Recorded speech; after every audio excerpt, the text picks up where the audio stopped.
In world history, the Renaissance is known as a period in time that saw an evolution in artistry, critical thinking, and overall culture. Depending on who you ask, this period of our past lasted anywhere from 200 to 300 years, and its innovative impacts are still felt in contemporary times. Now, if you have a look at the date of today's video and hone in on action figures as both a hobby as well as an industry, it's fair to say that the philosophy of a Renaissance can be applied here.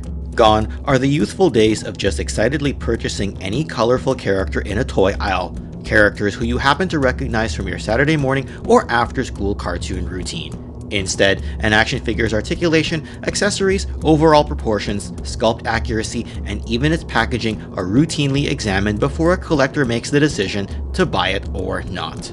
I suppose it's fair to say that our toys have evolved in complexity every bit as much as our tastes have evolved in terms of expectations. And with that, let's discuss the rising Renaissance boom that's currently felt in our action figure hobby. Let's begin.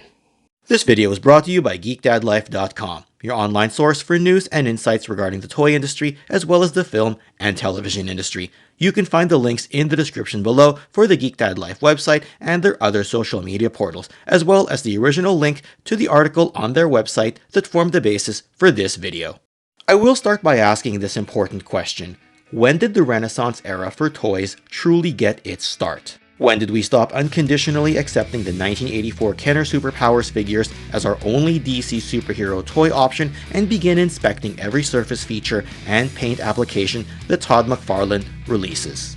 When did we stop accepting the low articulation options for our G1 Transformers and suddenly begin expecting them to pose like athletic human beings? When did we stop using our mind's imagination to mix our smaller mask toys with our bulkier Masters of the Universe figures and began expecting a uniform scale across toy brands that are completely unaffiliated with one another? Really think about it. When did this happen? When did these changes happen? And I bet that date and time differs from one individual collector to another. I suppose the early foundations of the action figure renaissance can be traced back to 1994, when the aforementioned Todd McFarlane brought his existing Spawn character from the pages of Image Comics to become a playable, posable figure in toy stores. Having said all that, while Spawn's aesthetics and anti-hero theme certainly stood out amongst his peers, McFarlane branded articulation and styling was still very much in its infancy. In fact, the other toys in stores found adjacent to Spawn during this time period still largely carried the innocent, kiddie nature of the 1980s, and you can look no further than the widely distributed Star Wars Power of the Force 2 figures as an example of this. Sure, Transformers had evolved its articulation style with a mass usage of ball joints in their Beast Wars lineup of figures, and while these toys had improved their playability, their sculpting and detail still had a ways to go from here, at least in terms of their physical aesthetics. With all of that considered, I would argue that the action figure renaissance truly began in the early 2000s, so see if you can follow my logic here. The year 2002 would yield the inception of Marvel Legends, and with it, we'd see the endless heroic and villainous characters from our comic pages show up with copious amounts of articulation and detailing. By that, I mean not just bendable elbows and knees, but also fully rotatable shoulders, ankle joints, torso bends, waist movements, and more. As a matter of fact, when you went to a toy store and saw Marvel Legends figures hanging on pegs, you legitimately had to stop and ask yourself whether these toys were meant for adults or children. Remember, the early 2000s saw a period where we began to leave our more rebellious 1990s culture in the rearview mirror. Grunge music, while still popular and influential, saw less dominance by the early 2000s. By comparison, the anti-heroes that rose to fame in the 1990s, such as the previously mentioned Spawn, or characters such as Deadpool, began being accepted as pop culture mainstays rather than feeling new and refreshing. As the 2000s progressed, we'd see a resurgence of our big three boys targeted toy franchises of the 1980s. In a subsequent trifecta of years, Hasbro would release its Transformers Classics lineup of toys in 2006, with a follow-up of G.I. Joe's 25th anniversary line in 2007, and of course, Mattel with its own Masters of the Universe Classics by the year 2008. Now, the Classics moniker would continually be used. Case in point, Spider-Man Classics was released in parallel with the early Marvel Legends, and the Ninja Turtles would also use the Classic style branding years later in 2012. I feel it's safe to say at this point that with updated and more detailed releases of our legacy franchise characters, combined with outright reissues of retro-style 80s toys hitting store shelves, the toy renaissance had truly hit its stride. I will also point this out. While larger toy companies would make the business decision to rejuvenate existing legacy toy brands, note that by the late 2000s, the lines between being a toy creator and toy consumer began to become a little bit blurred. Look no further than the countless upstart, third-party Transformers companies that rose during this period. Fans Toys, Mastermind Creations, Fans Project, the list goes on and continues to grow to this day with brands such as Fans Hobby, Zeta Toys, and more. Now, have a look at the toy collection shelves of modern Transformers fans and you'll see that the official releases by Hasbro and Takara are seamlessly mixed in with third-party unofficial figures. It's gotten to the point that some people may not know the difference between the official and unofficial figure simply by looking at the shelf from a distance.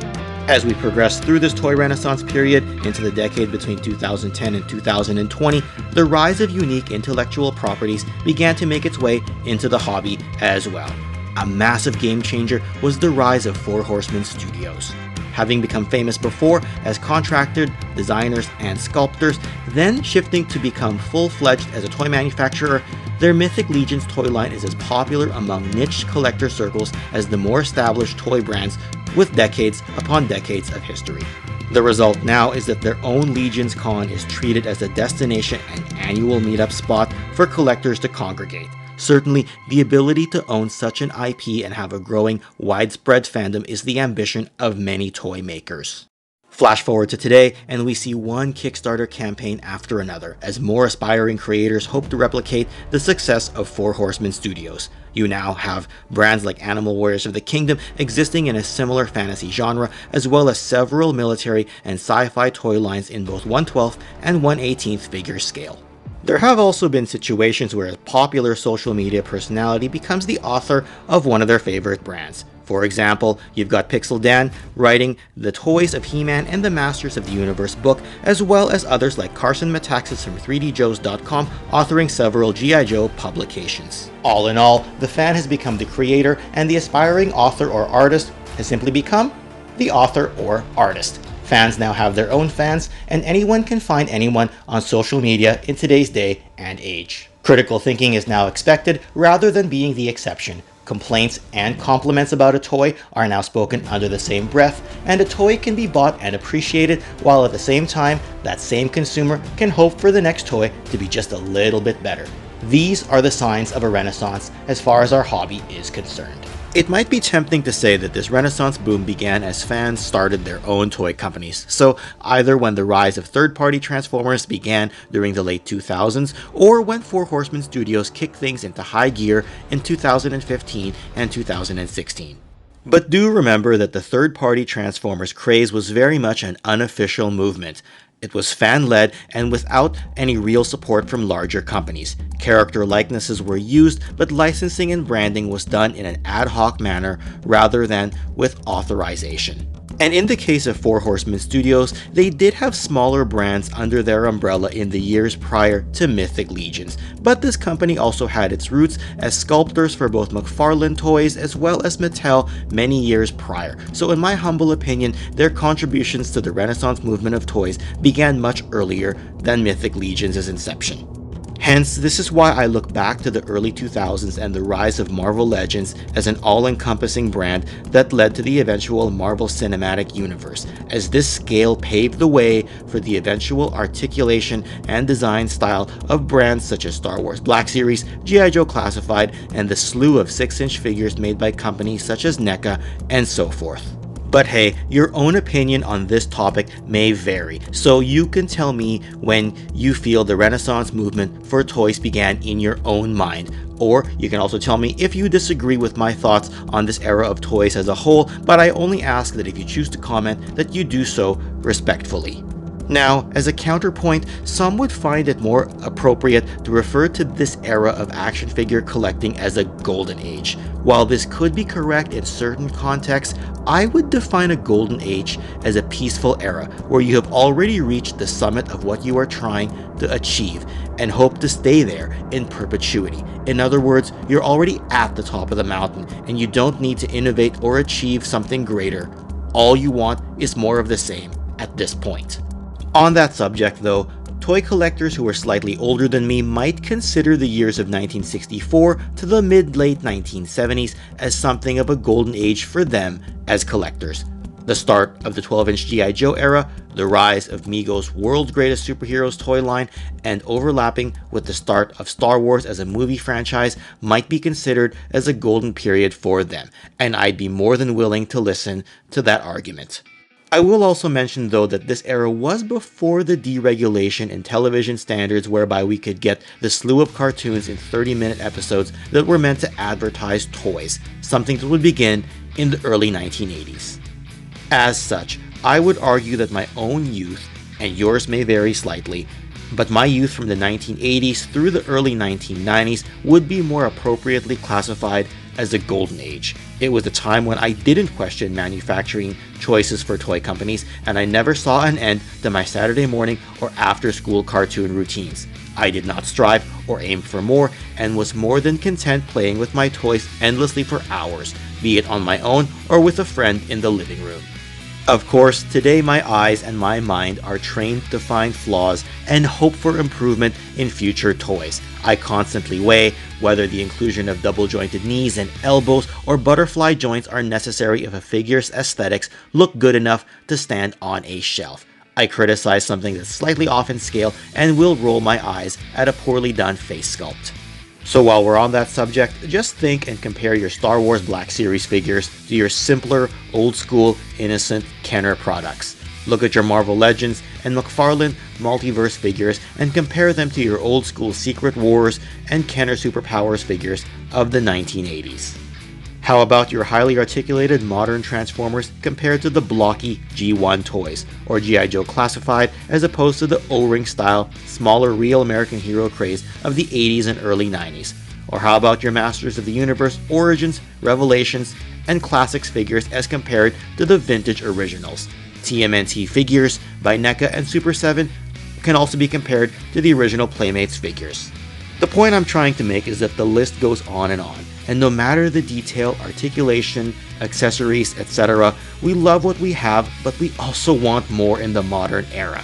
The naturally accepting mindset without higher expectations of our childhood, in terms of looking at our childhood toys, is now a thing of the past. That said, I know that I'm not alone in the pursuit of action figure perfection. Day in and day out, I notice the same balancing act of appreciation and criticism amongst my fellow toy collectors. All in all, this is the time we live in. High standards and expectations, seemingly limitless options, and watching as each successive toy we buy helps us climb the ladder to a summit we'll likely never reach. Perhaps it's the journey that matters, regardless of the result. In the end, we enjoy it all the same, and we will likely look back fondly at this period of our lives, even if we can no longer accept our toys as being perfect. But hey, it wouldn't be a renaissance if we weren't constantly evolving and hoping for more. Now, if you enjoyed this video, don't go anywhere just yet. You can click on my video regarding the golden age of action figures by clicking on this link right over here. Or you can have a look at my personal toy collection by clicking right over here. Special thanks to the Patreon supporters and channel members of the Toy Connection YouTube channel, and their names can be found in the description section below. And with that, I'll see you all again next time. Thanks again, and take care.